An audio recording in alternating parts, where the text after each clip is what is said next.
إخوان السلام عليكم، مرحبا بكم معنا في قناة عماد عماد. سجل المهاجم النرويجي إيرلينغ هالاند 5 أهداف ضد الفريق الألماني لايبزيغ، رغم أنه لم يكمل المباراة بعد أن تم استبداله من طرف المدرب الإسباني بيب غوارديولا في المباراة التي فاز بها مانشستر سيتي ب6 أهداف ل0، وحجز بطاقة التأهل لربع نهائي دوري الأبطال. نترككم مع ردود الفعل، ونبدأ باللاعب الإنجليزي السابق لسكوت الذي قال: إيرلينغ هالاند سجل أهداف في ليلة أكثر مما سجلته مع مانشستر سيتي طوال مسيرتي.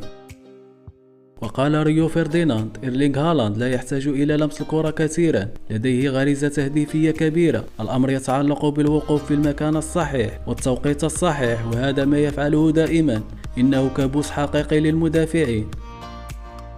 وسأل أحد الصحفيين غوارديولا بعد المباراة: هل أخرجت هالاند لكي لا يكسر رقم ميسي؟ وجاء جواب غوارديولا كالتالي: أعرف أن ميسي سجل 5 أهداف، لكن هالاند فعل ذلك في 60 دقيقة، وهذا ليس هو الحال مع ميسي. هالاند صغير جدا، وعدم كسر الرقم اليوم يجب أن يكون حافز إضافي ليحاول يوما ما كسر رقم ليو.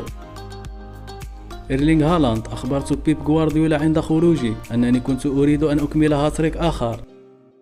أما أشرف بن عياد فغرد عبر تويتر قائلا: عجبني غوارديولا عندما أخرج هالاند لأن رقم ميسي كان في خطر. أما الصحفي الأرجنتيني نيمار فغرد عبر تويتر قائلا: بيب هو أكبر مشجع لليونيل ميسي، تبديل هالاند يؤكد ذلك.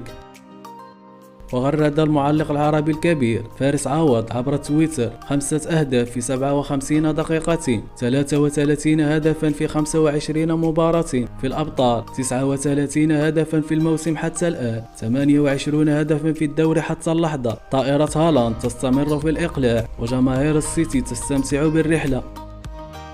أما الصحفي المدريدي إيدو أغيري فقال في برنامج شيرينغيتسو: لن تنتهي العلاقة بين غوارديولا وهالاند بشكل جيد، لأن غوارديولا لا يعامل إيرلينغ هالاند مثل النجم.